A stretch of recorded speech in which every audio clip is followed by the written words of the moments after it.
A few years ago, Hero had launched the Xpulse 150cc. It did excellent in terms of commuting. A few even used it for races and rally. But as time went by, as motorcycles started becoming bigger and more powerful, the Xpulse just vanished.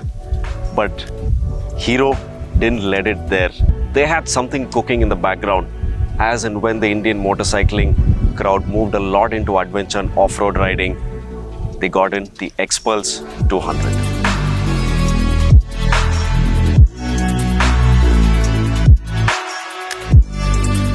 Alright, so what you see here is a brand new Hero Xpulse 200 4V. I had previously owned the first batch of the Xpulse 200, but that was the 2-valve engine, right? It really didn't have the peppiness and the punch.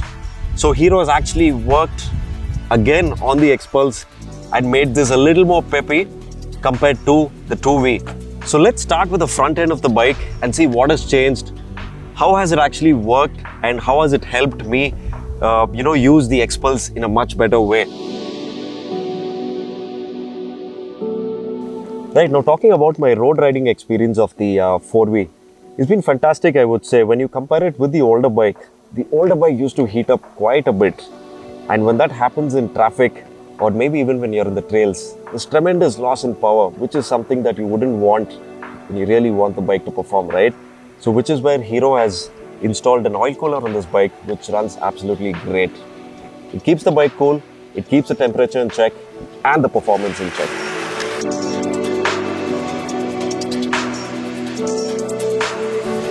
Now looking at overall comfort of this bike, well, it does a decent job in this department. It's got good handlebars, it's set at a good height, it's not too wide, it's just perfect. But when you get into the seat department, that is something which Hero could have done better. While they've also improvised the seat from the older bike to the new bike, it's still a lot more firm, stiff. Could have been done better with a lot more cushioning and maybe a slightly wider seat. Because with this seat, it's really impossible for you to do 250-300 kilometers a day on the road because you're really, really stiff. And in terms of suspension setup, we've actually got the rally kit on this bike, which gives you a massive 250mm in the front and 225 at the rear. Now, since we're talking about a road review and using it around the city for commuting and stuff like that, the first thing that you would actually notice on the bike, especially when you're riding in the night, the headlights. The headlights on this bike is pretty much as good as there's no light, right? So Hero actually claims it's 21% brighter than the older bike, but to be really honest, we've not seen that improvement, which is why we've taken off the complete headlight assembly, plonked in the Poly Sport headlight mask. It makes it look a lot more nicer, a lot more adventurous. Looks more like a motocross bike, looks neat and flat right there with a couple of DRLs, what you can see. But that's not the headlight assembly. We've got the Baja Squadron Pro to give you the right amount of light that you would need. Now getting back into your performance bit, while Hero has managed to bump up the power by about a PS, in terms of mileage, that's not taken a hit. You're looking at about 350 to 380 kilometers of range on a full tank of fuel, which I must say is pretty good mileage for the kind of performance you can extract in the city.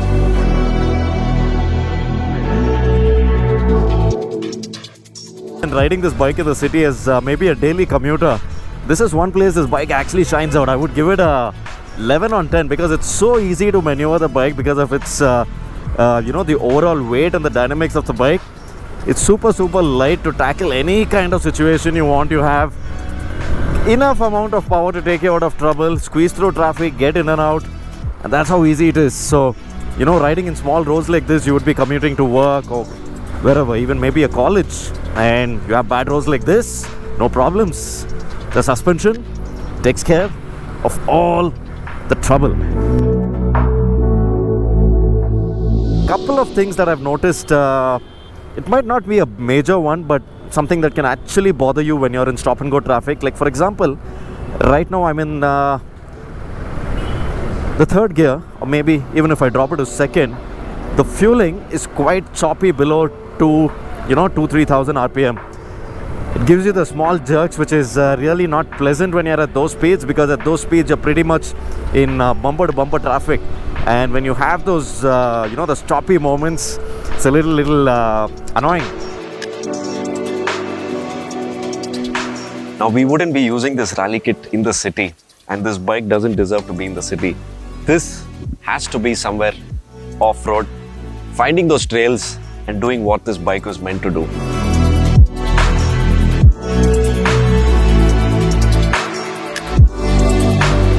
Right, so where we are, in such a beautiful location right here. I think this just blends in with the bike so well.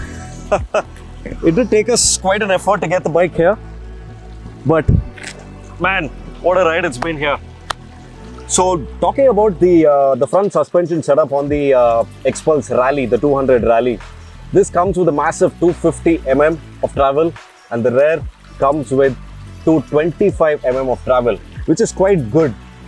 Now, while you can appreciate the fact that Hero gives you the option to control the suspension in and out, which is your preload and the compression, it works brilliantly. On the front, just a few clicks preload, a few clicks on the compression, and you're all set to hit those trails.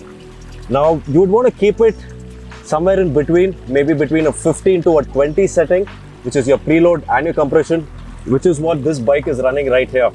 Because you would want to have a mixture of, on-road and off-road capability, looking at the conditions you're riding in. Now, while the front is so easily adjustable, it's just not acceptable that, the rear suspension is completely adjustable as well, but the compression knob where you adjust the compression setting is placed in such a tight spot that you'll have to get the seat off, air filter cover off to access that part. So that is something that can actually boil down to a fact where, you would want to get the right setting at the right place. But yeah, that is one thing that I've noticed on the Xpulse that's a little difficult to work with. But yeah, apart from that, if you're looking at the Rally edition here, you're getting your nice big handlebar risers. When you compare it with the stock bike, you are able to stand and saddle well on the bike. It gives you a perfect position to lock your thighs onto the tank, have a good wide commanding position while you're on the trail and sliding that rear off. Now, talking about sliding the rear, well, when you compare this bike again with the older bike, while I've ridden that bike quite a bit, the power difference is not very noticeable. While they claim there's a good bump of 1 PS, and changing the rear sprockets to a bigger one. The sprocket setting is a little different on this. You're running rear, bigger sprockets and the front as well. But putting all that in place, the Xpulse still does not have that peppiness and the juice to get you out of trouble.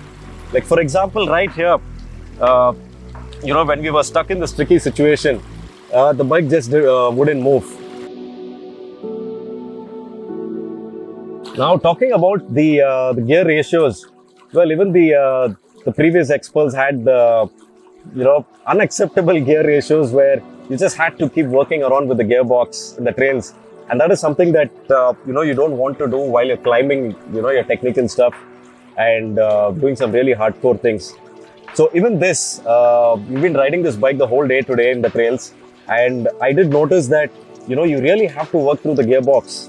First gear, second gear, it's just impossible for you to ride the trails in the third gear, where your Himalayans and the SB Adventure does it even better. So working around with the first and second gears is not a very happy thing in the trails, because you constantly have to keep clutching. And while I'm talking about the gearbox, it's again not the most smoothest and the most precise gearbox while you're really belting the bike. What I noticed today while on the trails, as the bike kept getting hot, well, I didn't feel the heat on my legs or thighs, but the gearbox started getting a lot more clunky. And there was even a situation where I had to, upshift to the second gear, and it just didn't get there. Came into neutral and I had to drop the bike. So the gearbox, again, not the very best. Talking about the overall off-road experience on this bike, it's fantastic. The bike is lightweight, easy to handle. You break something on the bike, it's really easy to fix as well. And it's not too expensive as well. But if there are a few things that could be, that I would do on the bike to improve it, make it a lot more better, maybe put in a free flow exhaust, accommodate it with a nice air filter to breathe. I think that should make the bike a little more peppier to ride and a lot more fun in the trails. While the braking system is also good, you might want to keep in mind that the rear brake is quite sensitive. So the minute you tap the rear brake, it will lock up. So the brakes are quite good. In the braking department, absolutely no complaints. Although we are running a set of EBC brake pads on this, even the stock brake pads run absolutely great.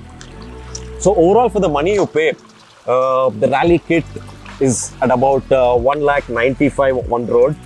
And this is the package that you would want to buy. So that's a lot of bike you can actually get for the money you're paying. But keeping all these negative things aside, I think it's a really good bike for your daily commute. Say if you're someone who's got a big bike, maybe a BMW or Kawasaki, and some of the big bikes you really don't want to ride it on a daily basis. I think this is a really good bike to have in the garage, and you want to get it to crazy technical places like this, break something on the bike. I think this is the bike you should be looking at. So there you have it, guys. The new Xpulse Rally 200 4V in its complete new rally avatar here.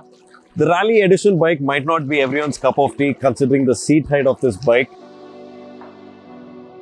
If you're someone between 5'5" and maybe 6 feet, you can opt for the rally kit and go for the normal OEM seat as well, which is what we are running on this bike. So yeah, that was my overall experience riding this bike around for the last couple of days and experimenting how different it is from the competition like the ADV, the Himalayan, the SD Adventure. So it has its own space for what it offers on the table, while the other bikes don't. Thank you so much for watching this video, guys. It's been a brilliant experience riding the Xpulse 200 4V in all kind of conditions. My name is Ajit. I'll see you guys in the next one.